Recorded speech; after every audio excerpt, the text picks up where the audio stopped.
This is Dom Bettinelli, the CEO of SQPN, with a brief but very important message. For more than a decade, SQPN has produced the Catholic faith and pop culture podcasts that you love. We're a non-profit organization, so it's only your generosity that lets us carry out our mission. We haven't run a fundraiser in 2 years, and that's why we need to ask for your help right now. Please make a pledge of whatever amount you can afford to help us continue providing your favorite podcasts, as well as exciting new ones we have planned. To make your pledge and find out about the free thank you gifts we'd like to send you, visit sqpn.com/give. That's sqpn.com/give. Thank you for your generosity. May we hear from you today? You're listening to The Secrets of Star Trek, episode number 29. Captain to bridge. Spock here. Making sound.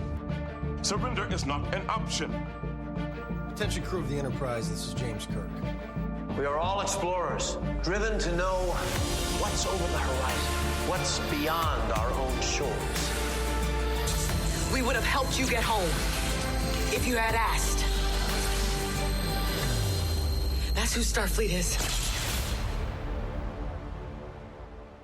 Hi, I'm Dom Bettinelli, and you're listening to The Secrets of Star Trek, where we discuss the hidden layers and deeper meanings found in all the Star Trek TV series, movies, and more. Today we're discussing the original series episode, Man Trap. Joining me today on the panel are Jimmy Akin. Hi, Jimmy. Howdy, Dom. And Father Cory Sticha. Hi, Father Cory. How's it going? As always, I just want to remind folks, remember to like Secrets of Star Trek on Facebook, on the SQPN Facebook page. Find the episodes that are there, and if you can like them, share them, comment on them. If you can retweet the episodes on Twitter, that helps us get the word out to other people. It bumps it up in the algorithms and all the other sort of things that we have to fight against in order to get noticed in social media. But we also really love to get your feedback as well. So that's a bonus to that. If you want to subscribe to the podcast, please do so. Make sure you get every episode by subscribing in iTunes, Google Play, Stitcher, TuneIn, your favorite podcast app, or YouTube. If you subscribe on YouTube, hit the bell to get notifications and make sure you get notified whenever a new episode gets posted. And then just please share the podcast with your friends. Help us grow our community and reach more listeners. That's why we're doing this.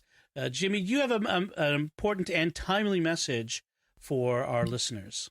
Right. So StarQuest has been doing a giving campaign recently. It's the first one we've done in 2 years. We're doing it because our funds are depleted and we need to hear from you. We made a decision a while back to really embrace our charism, our calling to engage pop culture with the gospel. We created or revitalized a bunch of new podcasts, including Let's Talk and Secrets of Star Trek and Jimmy Akin's Mysterious World. And we need your help if we're going to continue to produce those. We're at the end of our giving campaign now. We still have a long way to go. We need to build more support for the future. So if you like Secrets of Star Trek, if you like Jimmy Akin's Mysterious World, if you like Secrets of Doctor Who and all the other wonderful podcasts we have here at StarQuest, please, please, please, time is running out for this giving campaign. Go to sqpn.com/give and become one of our regular monthly Patreon supporters.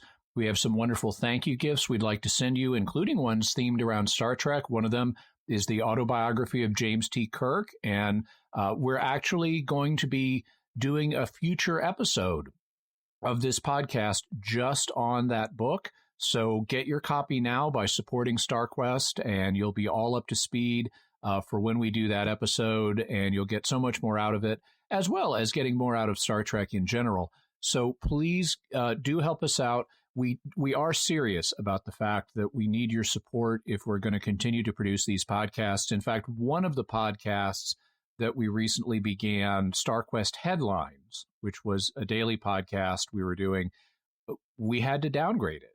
We had to downgrade it to a weekly status, and its future at this point is uncertain, as is the future of all our podcasts, unless we hear from you. So this is, we're in the Christmas season now, broadly speaking, and it's a time when people are being generous. They're making their tax preparations for next year, so they're doing extra charitable giving right now as a way of obtaining additional deductions next year. So please, by all means, go to sqpn.com/give and please give generously right now. Please do it while you're thinking about it before you forget. Yep. Should point out that we are a 501c3 organization and that your donations are tax deductible, but consult your tax professional to be sure. Don't take tax advice from me. That would be a bad idea. So let's talk about this episode. This is Man Trap. It's the first episode of Star Trek. The Man Trap. I'm sorry, The Man Trap. That's right. That's actually an important article to add on there. So I should make sure I modify that in my notes so I don't forget. But The Man Trap was the first episode of Star Trek ever aired. So there were 2 pilots made. As we know, we've already discussed The Cage and Where No Man Has Gone Before. But the first episode of Star Trek ever to appear before a mass audience was The Man Trap. This one, and that's significant. It's something to think about.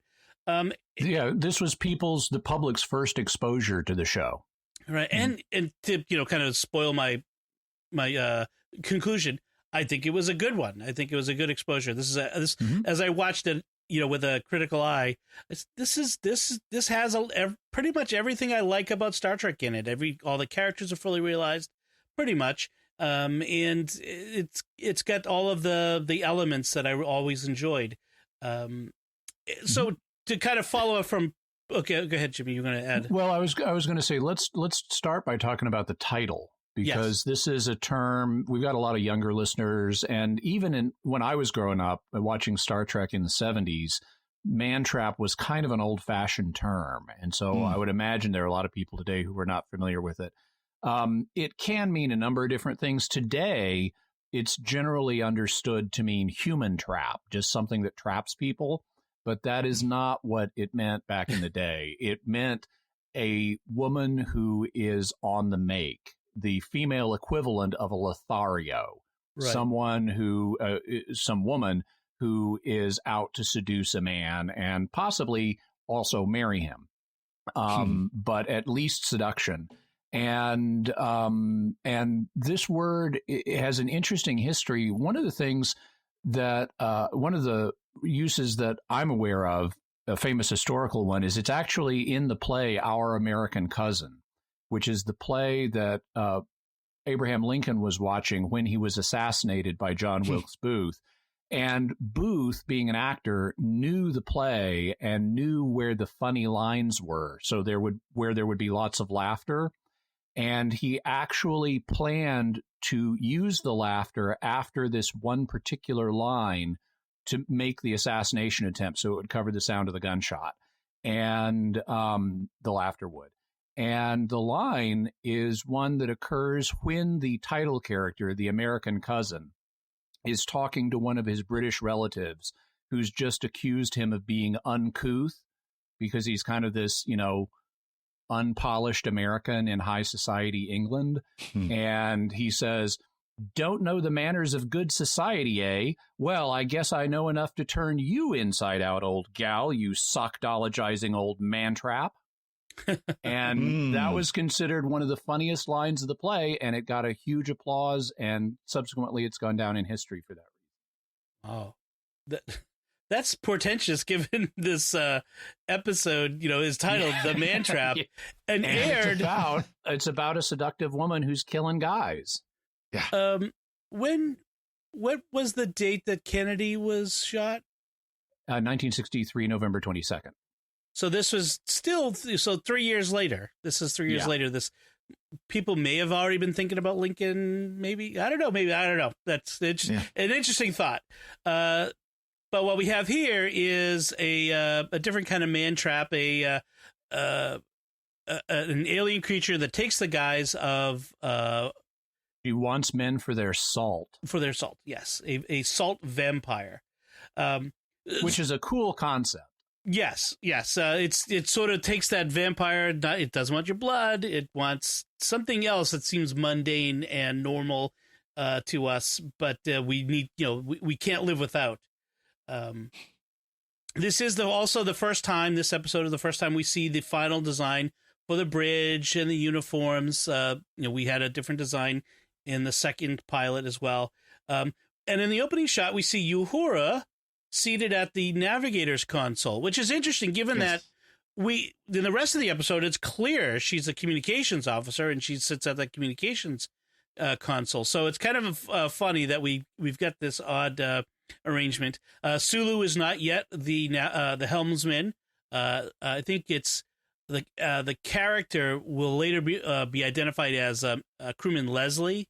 I think is what how they refer to him. So that's the opening shot, and we have a voiceover from Kirk. They're beaming down to this planet, where there's a husband and wife who are archaeologists they're the only people on this dig on this planet with no people left, but only the ruins of an ancient civilization.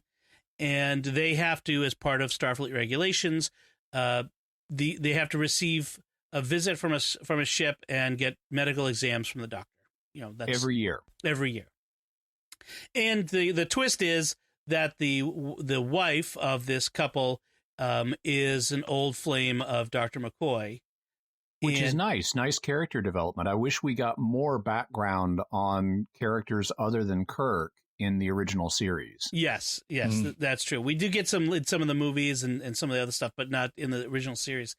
We learned McCoy's secret nickname. Plum. Yeah. Yeah, I think I'd keep that a secret too. So I have a friend whose nickname for his wife was Puddin'. Well, and he'd use that in public. But that's at least I've heard that before. But I've never heard someone called Plum. I thought it was funny that Kirk would include Nancy Crater's past relationship with McCoy in the ship's log, which is an official record. Yeah. I thought that was quite funny. I mean, I can see her in a personal log, but there's a lot that gets included in Kirk's ship's logs. They must have made very interesting reading back at Starfleet headquarters. But the idea of the ship's log is I think kind of a brilliant one for the series, right? Because it gives you a way to do exposition very concisely, very quickly, and yet it fits in with the plot of the series, right? This idea that the captain has this log that he needs to fill out as part of his daily routine. So it really was kind of a brilliant idea that, of course, is continued throughout all of Star Trek, where you've got this log device that they can use. Although literary device. Yeah, in this one they use it a lot. I think they kind of pull back on that. I mean, there's like 4 or 5 times where he does the voiceover in this one. I think they pull back on that a little bit as we go on in the series.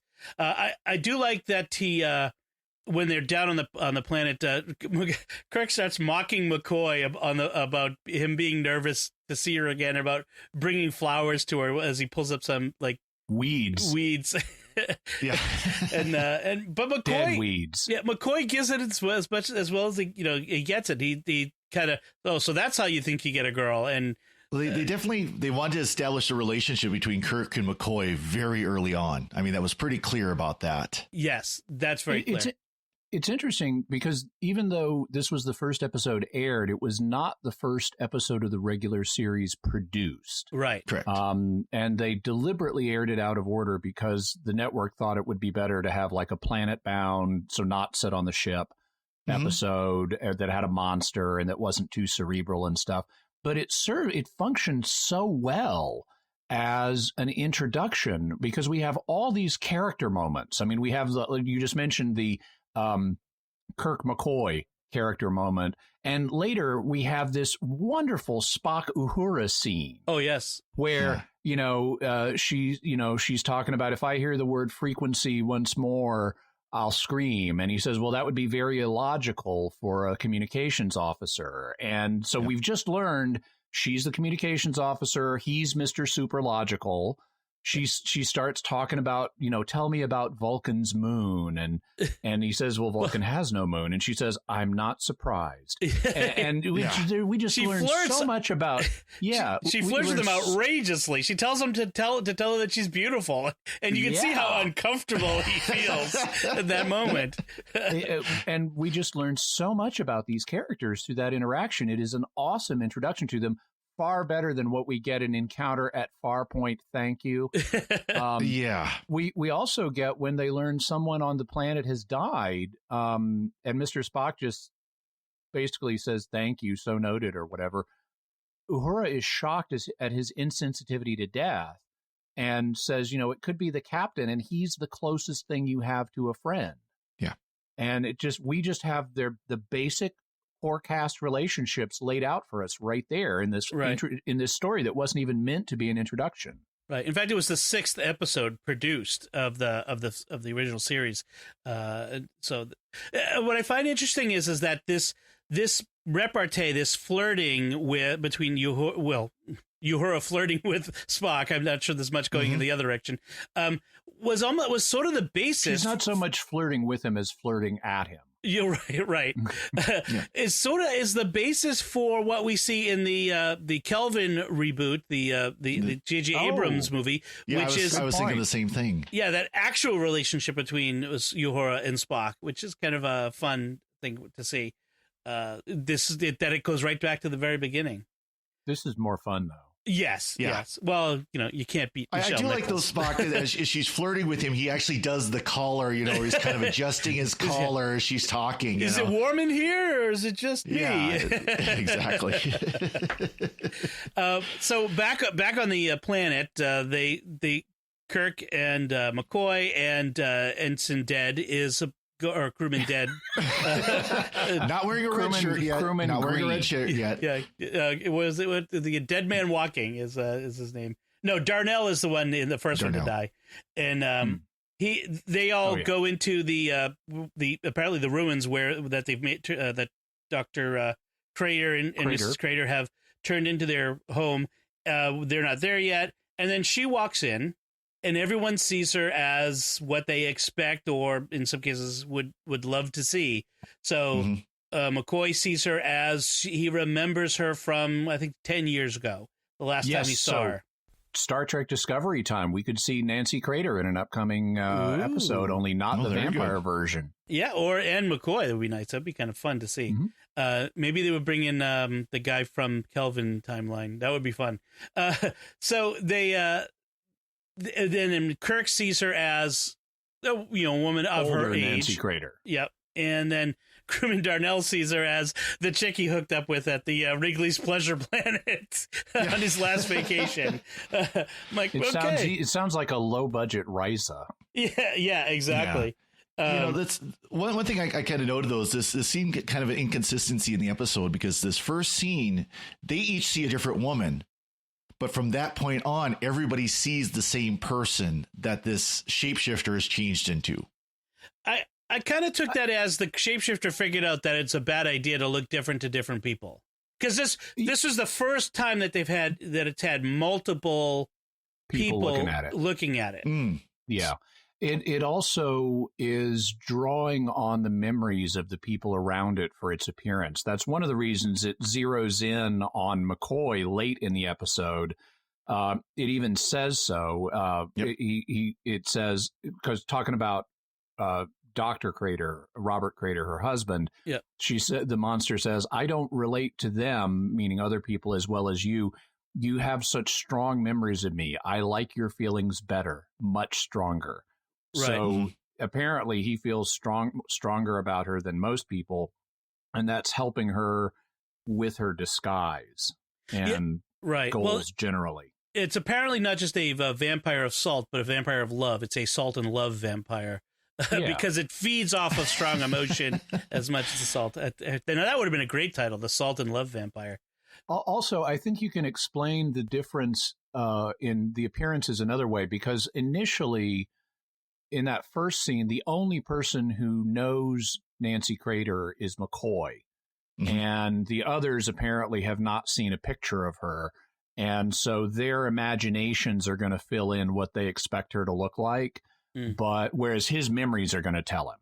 And in the same way later, when the vampire is impersonating, say, Crewman Green or whoever, everybody knows Crewman Green, so he looks like they expect Crewman Green to look like, because their memories fill that in. Although apparently it creates a figure wholesale out of some memory for Uhura of this sexy African man. Yes, who speaks Swahili, which was a lot of fun to see. It was a really good scene. I love that scene. That was good. Yep. So crewman Darnell is sent out to go find, I think, Dr. Crater, Mrs. Crater. And he does. Dum, dum, dum. Well, he's actually sent, I'm sorry, crewman Darnell is sent to go stand outside. Because he insulted her by telling her, you look like the girl from the Pleasure Planet. And then Mrs. Crater is going to find to find her husband. And he chases after her. Like, what is he doing by chasing after her? Like, does he think he's been invited to something? Like, it was a very strange moment here. What's going on here, crewman Darnell? Well, there's the whole flirting there too between the pleasure girl and the crewman.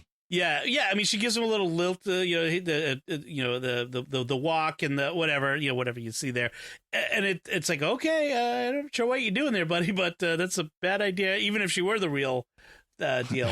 I like how they have Nancy Crater's voice coming out of the mouth of the Pleasure Planet woman. Yes, they did. They synced that up actually pretty good, given the technology of the time.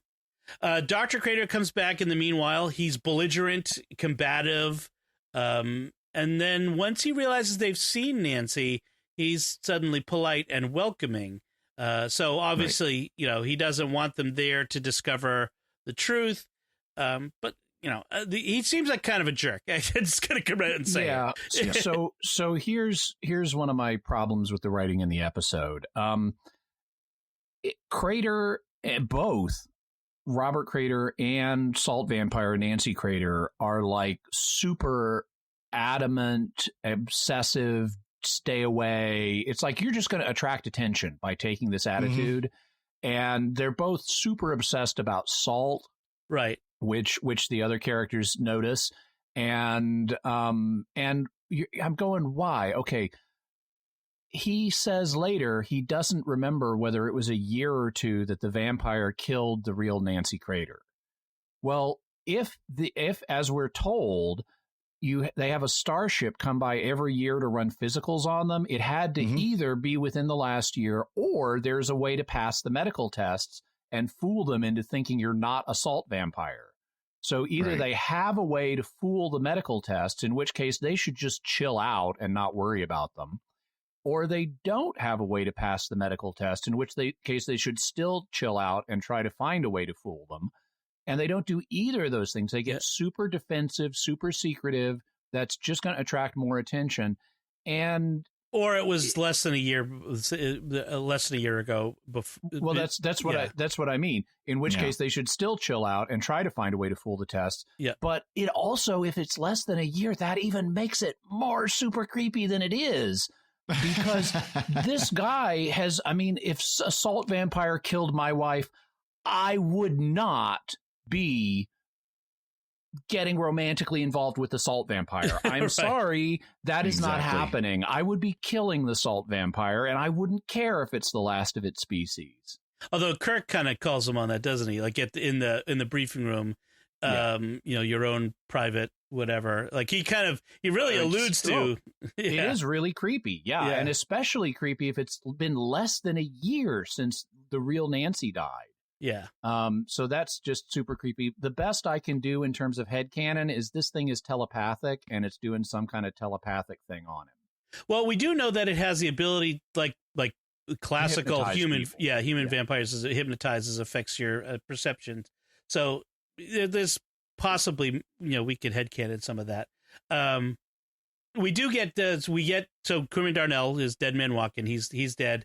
And we get our very first ever "He's dead, Jim," and that will be the first of many from Dr. McCoy. And I like the fact that the Nancy, we'll just call it Nancy, tries to hide the fact that what actually killed him by making it seem like he ate the poisonous plant. There's this whole Borgia plant. What a great name! Exactly. Exactly. For people who may not know, the Borgias were a famous Italian political family who were up to no good in the 50s, including some of the worst popes. Yeah. Yep. Some of the evil popes. Yes. So they need to find out what happened to him, what really happened. And when they take him back up to the ship, we have this moment where Uhura is mad at Spock. And then we get this great scene in sickbay, which they call the dispensary at first, but eventually we get the proper name sickbay later on in the series, where Kirk is ticked at McCoy. He gets mad because McCoy is still like mooning about Nancy and and he's like, I'm not interested in playing the funny game of making fun of you for your old flame showing up anymore, because I lost a crewman and I'm mad about it. But but then they resolve it quickly. Like it doesn't drag out. McCoy apologizes. Kirk kind of accepts the apology and apologizes too. There's a lack of ongoing drama, just turning this into a dramatic thing. I like that. It was really good. Mm-hmm. I liked the freaky skin modeling all over the crewman's face. Yes. It's like, wow, very simple. Like they used lipstick or something on his face, and it totally looked like he had been salt kissed to death. Something was going on. Yeah. I mean, it would have been interesting if they'd found like salt deposits or, something on the edges. But this is where the science gets wonky, because we've got like, we have like 60, we've got 300, an ordinary 160-pound person has 300 grams of salt in his body. So that's like 1.5 cups of salt. And it's scattered all throughout our body. There's no way you could suck it out through somebody's face. That makes no sense. Yeah. But it's still cool to look at and imagine. Yeah, exactly. Yes, and they apparently, so the idea is that it's a very hot, very dry planet where you have to regularly replenish your salt that you've sweated out. Right. Well, you're gonna drink water, because this is before Gatorade. This is before a lot of the the sports drinks we have now. So I mean, that was normal procedure. You would drink water, but you need to replenish salt. Yeah. Of course, salt tablets are a real thing. They would have industrial workers, take them and stuff for just this purpose. And I had an experience sort of like this once. I went to World Youth Day in 1993, and I had to work outdoors all day handing out booklets. And I drank like 2 gallons of water that day. It was so hot. I mean, I'm not exaggerating. It was 2 gallons, and I did not have to go to the bathroom once. That's how much I was just sweating all day. So you really do need to replenish these things. But of course, we know now that we need to replenish more than just the sodium chloride, but all kinds of bodily. And that is why the sports drinks exist now, because you can actually drink all the water you need and still have real serious medical issues if you lose your other electrolytes and all that other kind of stuff. Potassium and calcium and so forth. Exactly. Now, so here's the thing. This planet used to have loads and loads of salt vampires living on it. And what were they living on? What were they living on? Yeah, presumably not each other. They must have had other things that they would eat the salt from. But wait, there's no salt on this planet? Come on. When the salt vampires all died, their bodies would have decomposed. The salt would have gone back into the ecosystem. There should be tons of salt on this planet. You don't need to be importing it. Well, maybe the creature's been living on it. Well, but there should be if you're the last one, there should be an endless supply of salt all just for you. Maybe there's a particular kind of salt they need, and once they consume it, it can't be reconsumed. It can't be recycled? Well, maybe it's breaking down the salt into sodium and chloride. Well, maybe, but how does this ecosystem work? How would a creature evolve to need sodium chloride if the ecosystem wasn't combining them? Right. I think, did they make a reference to them like destroying their planet, like the little, ecologically destroying their planet? I don't know if they did. I don't think so. I think it was they used to be like the buffalo, and now there's this one. Yeah. I mean, but something killed the buffalo, like some external force. That's the difference, right? Exactly, and maybe there was a combination of war or some kind of weapon that neutralized the salt. I don't know. The salt also, neutralizer. Just how much salt this thing needs. I mean, it kills, contrary to its own interests, it kills 3 crew people down on the planet. It's constantly getting twitchy in the presence of salt. It can barely restrain itself from grabbing the salt shaker and sucking it dry. It kills another crewman on the ship. It kills Crater himself. Yep. It tries to kill Kirk, and it's just super salt obsessed. How much salt? If this thing needed this much salt, it would have gone through that 25 pounds they had in about a week. Right, exactly. I mean, that's like 6 times 300 grams. That's a lot of salt. Yeah. It's a lot of salt. The only thing I can headcanon is maybe it has this feast or famine biological cycle where it's like kind of like a bear getting ready to hibernate. It's got to stock up and then it doesn't need to for a long time. I mean, if it's still been living on this planet since the civilization collapsed as the last one, maybe that's what it does. Yeah, it absorbs as much as it can in the presence of it and then can go without it for a long period of time when there's not any. Maybe.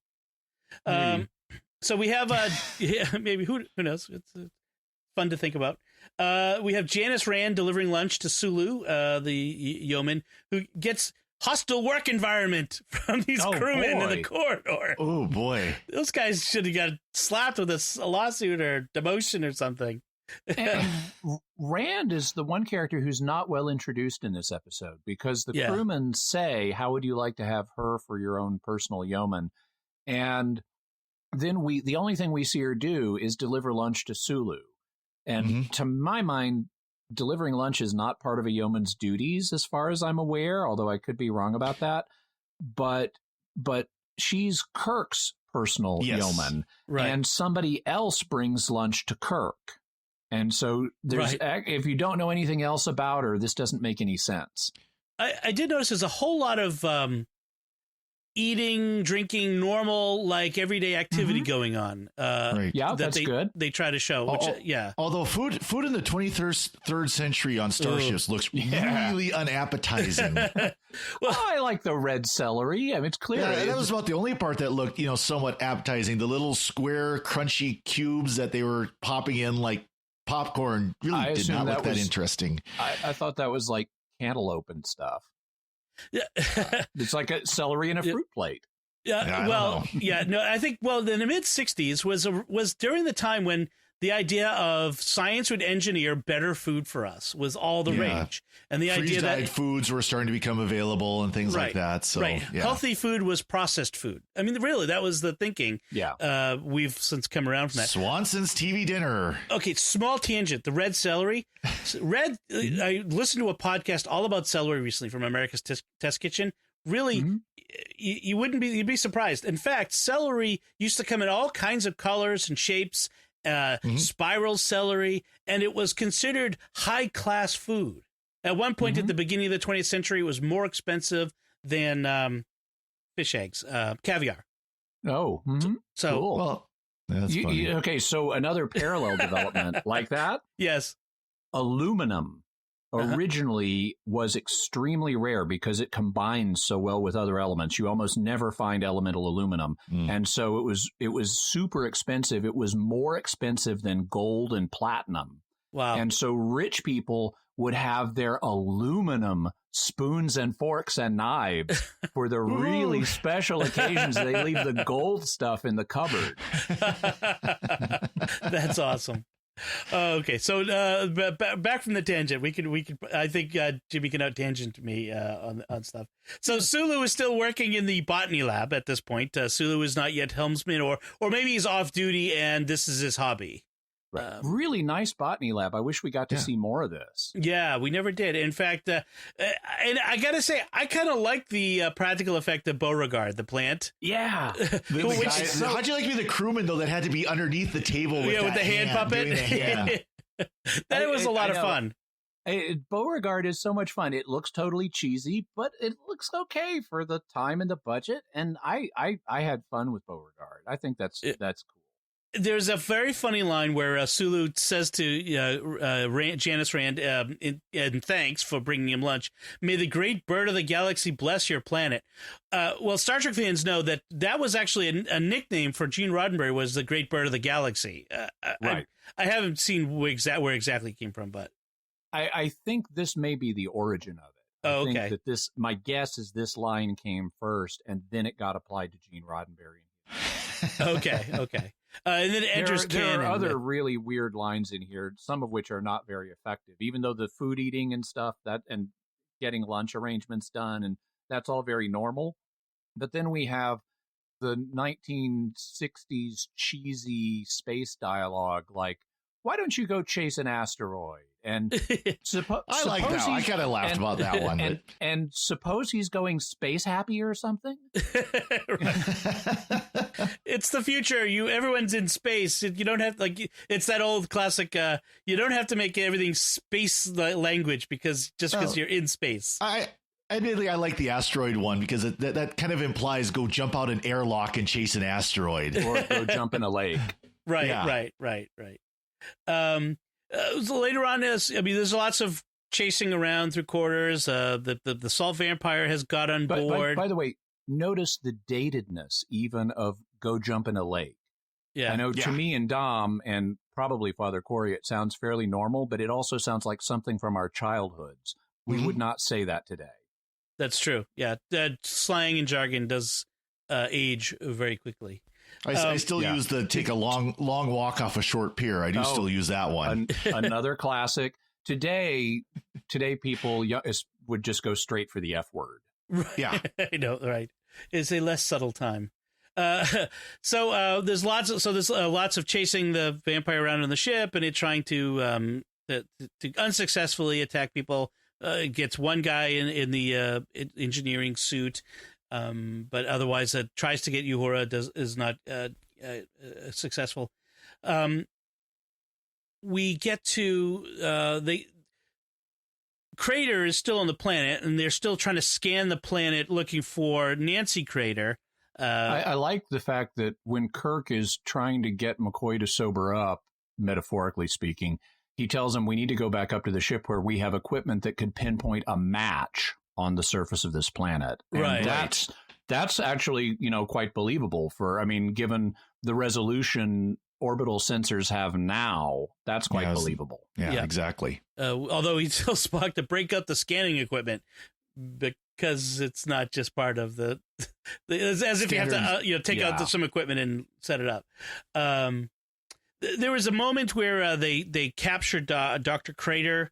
This really neat maneuver where Kirk and Spock sort of outmaneuver Crater, and outflank him a little bit, yeah. And then Kirk stuns him with this very weird stun effect. We never see it again.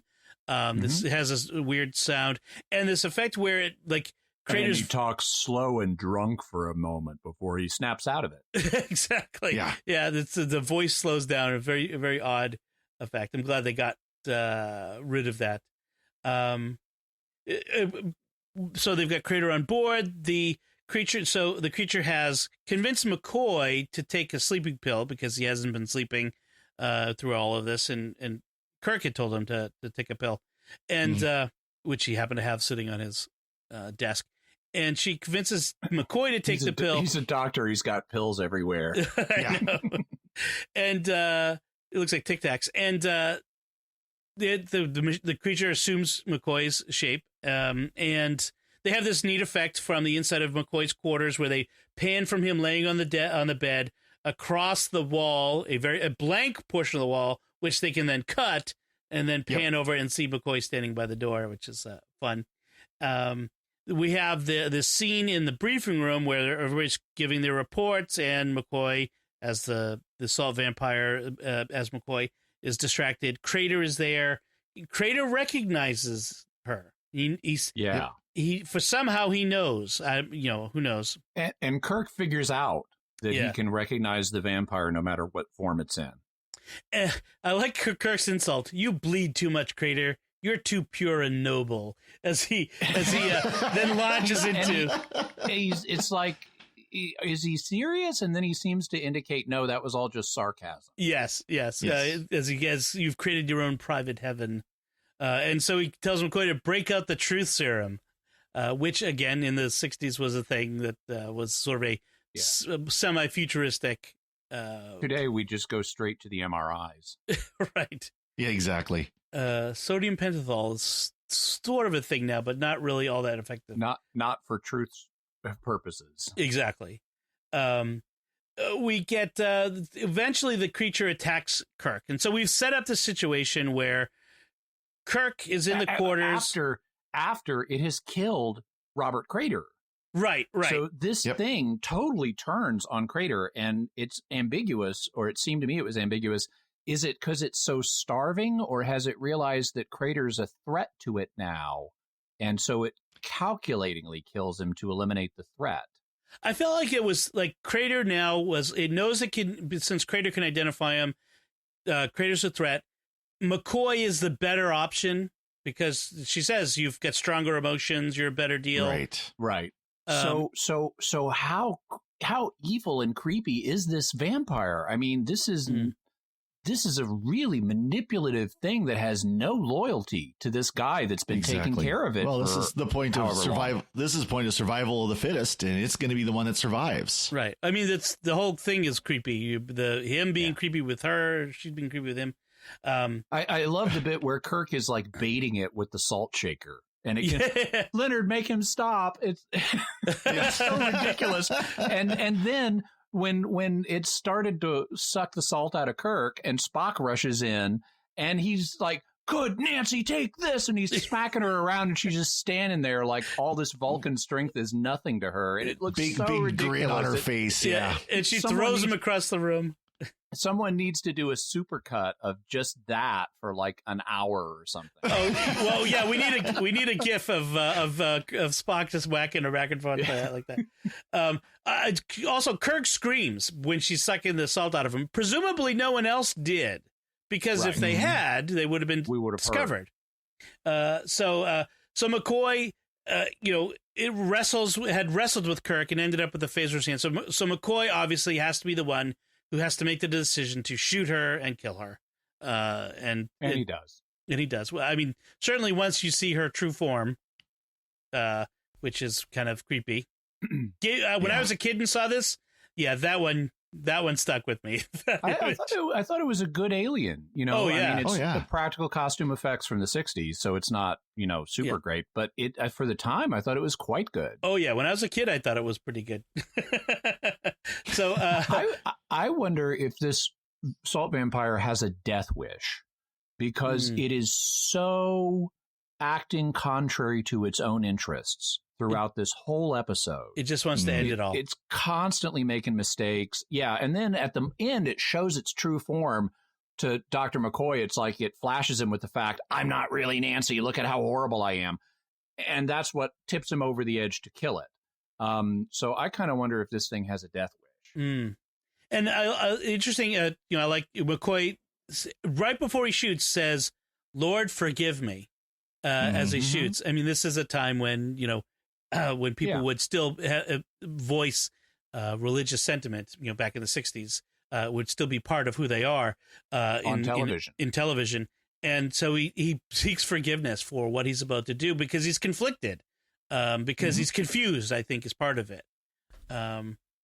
And then when we get to the end, Kirk is on in the center seat. They're ready to go. The helmsman, hey, Captain, we're ready to go to leave orbit. And Kirk is distracted. And Spock says, Captain, we're ready. And says, I was just thinking about the buffalo, he says to him, recalling that conversation. And I like this because there's no long rambling diatribe about extinction or the grand meaning of it all, or some Voyager-esque moment where they're all standing around consoles chatting about their superior solution to whatever. It's just sort of the audience is expected to take the lesson from this that they get. And notice, even though this is the first episode broadcast, we have a sad ending. Yeah. We don't have the typical thing of the threesome enjoying a laugh to the clarinet of humor at the end of the episode. Yes, this is true. The clarinet of humor. That's a good way of putting it. I can hear that now.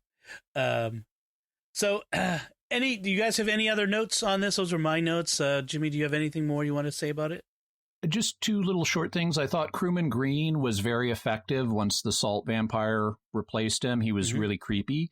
And I also liked after Spock got assaulted the first time, we get to see that he's got this green bruising, right, and stuff. Right. And he says, my ancestors respond in a different ocean, so my blood is very different from yours. And so we're starting to get some of the alienness of Spock that makes him, have this green blood and stuff like that. And that's cool. Also makes it totally implausible his dad could breed with a human, but it's cool. Another story. Yeah. Father Cory, do you have anything more? Just got a couple small things as well. First of all, they like to reuse props.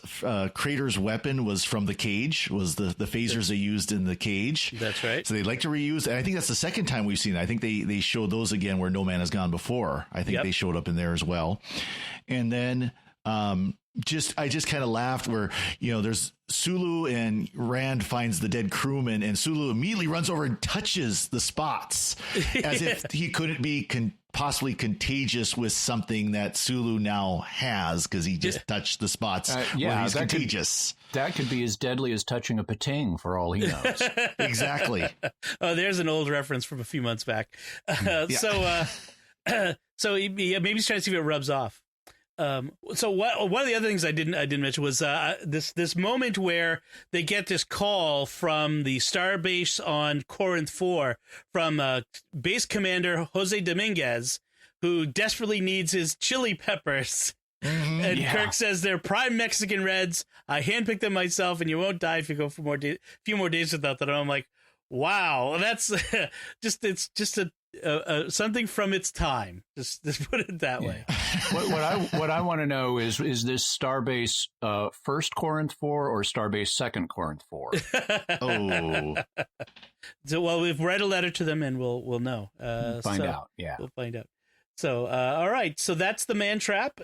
We have a little bit of feedback from previous episodes. Or we have one piece of feedback this week from our episode on Where No Man Has Gone Before.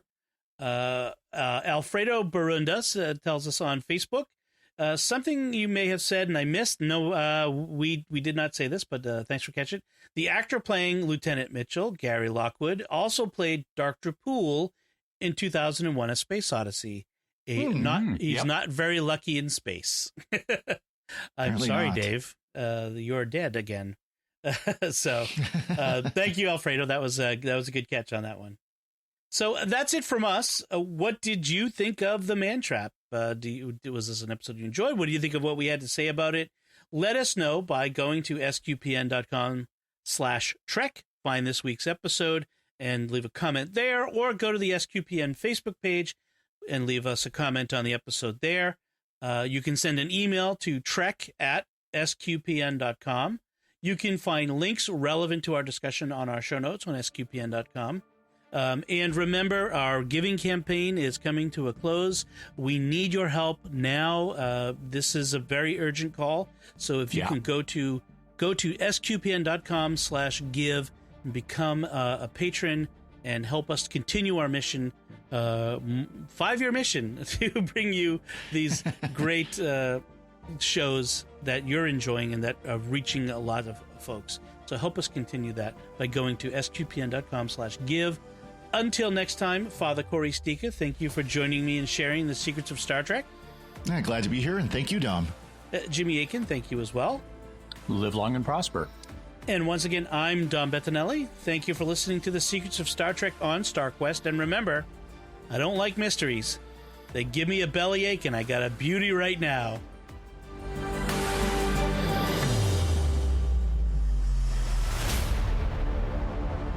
This is Dom Bettinelli again. We hope you've enjoyed this podcast and that you'll help us keep producing the podcast you love. Thank you for your generosity. To make your pledge and find out about the free thank you gifts we'd like to send you, visit sqpn.com/give. That's sqpn.com/give.